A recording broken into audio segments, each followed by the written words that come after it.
ओम श्री परमात्मने नमः। ओम श्री गुरुभ्यो नमः।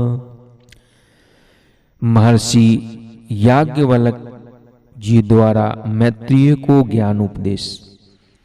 महर्षि याज्ञवल्क्य के दो स्त्रियां थीं। एक का नाम था मैत्री और दूसरी का नाम कात्यायनी।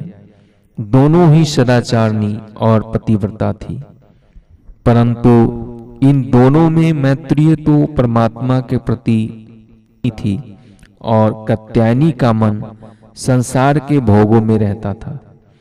महर्षि याज्ञवल्क्य ने संन्यास ग्रहण करते समय मैत्रेय को अपने पास बुलाकर कहा कि हे मैत्रेय, मैं अब इस गृहस्थ आश्रम को छोड़कर संन्यास ग्रहण करना चाहता हूं।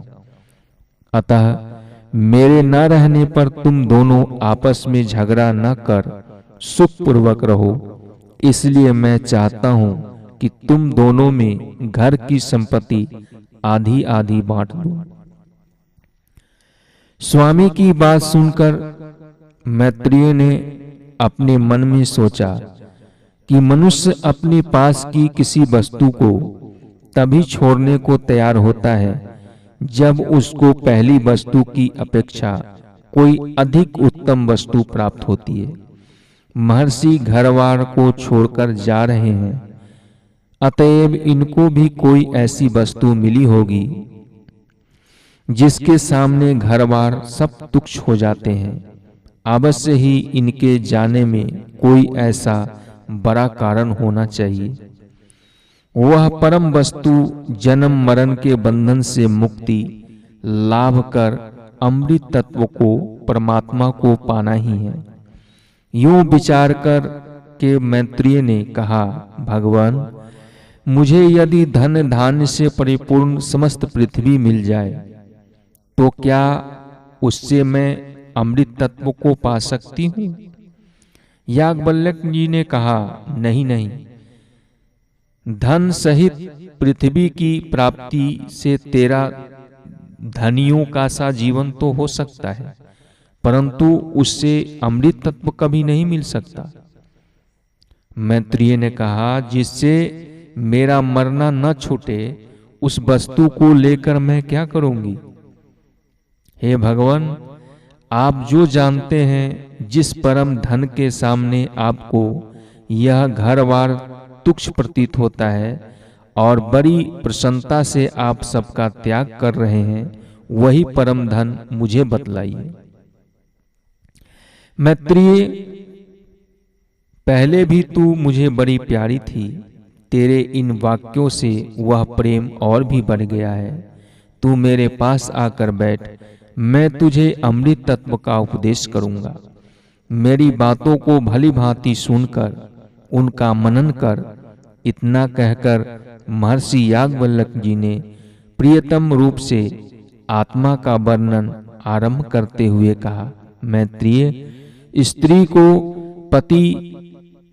पति के प्रयोजन के लिए प्रिय नहीं होता, परंतु आत्मा के प्रयोजन के लिए पति प्रिय होता है। इस आत्मा शब्द का अर्थ लोगों ने भिन्न भिन्न प्रकार से किया है। कुछ कहते हैं कि आत्मा से यहाँ पर शरीर का लक्ष्य है, यह पामर पुरुषों का मत है। कुछ कहते हैं कि जब तक अंदर जीव है तभी तक संसार है, मरने के बाद कुछ भी नहीं, इसलिए यहाँ इसी जीव का लक्ष्य है। यह पूर्व जन्म न मानने वाले जड़वादियों का मत है। कुछ लोग आत्मा के लिए का अर्थ करते हैं कि जिस वस्तु या जिस संबंध से आत्मा की उन्नति हो, आत्मा अपने स्वरूप को पहचान सके, वही प्रिय है। इसलिए कहा गया है, आत्मार्थे पृथ्वीं त्याजेत। यह तीव्र मुमुक्षु पुरुषों का मत है।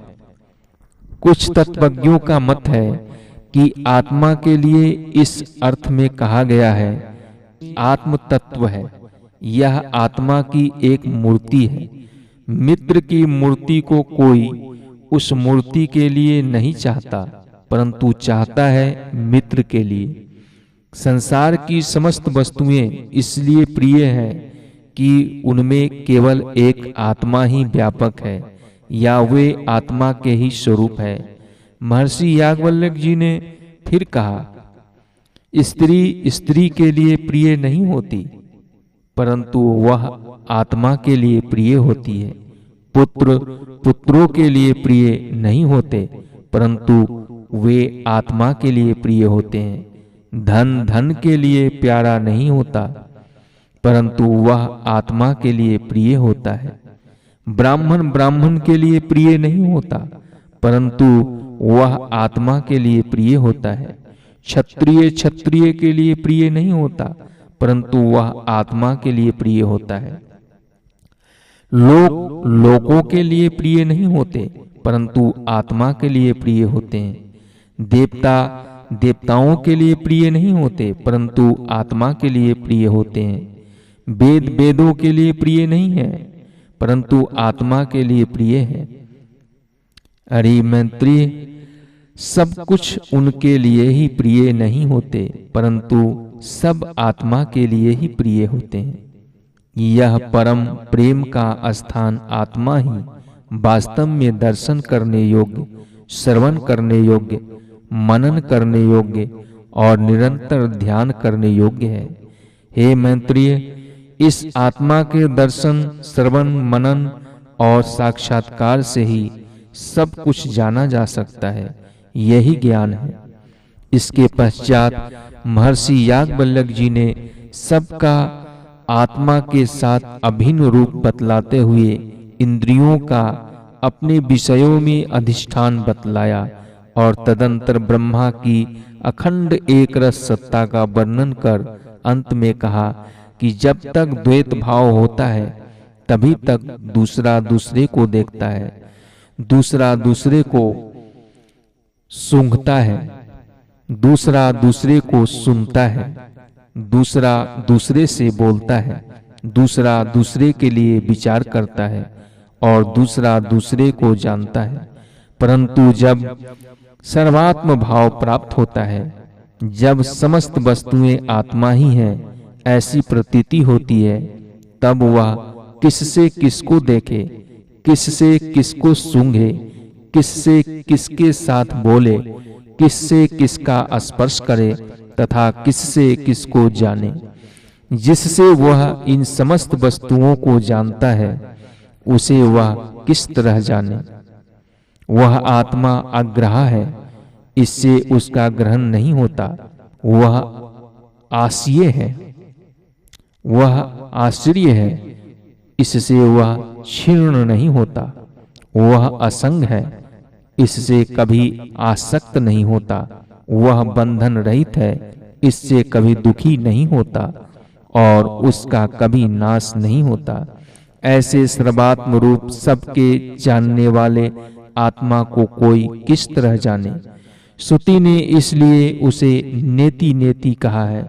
वह आत्मा अनिवार्चनीय है। मैत्रेय, बस तेरे लिए यही उपदेश है, यही तो मोक्ष है।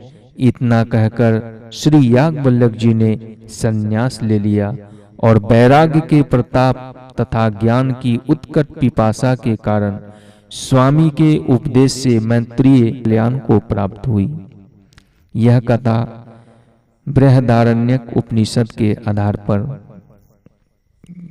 बताया गया। हरि ओम।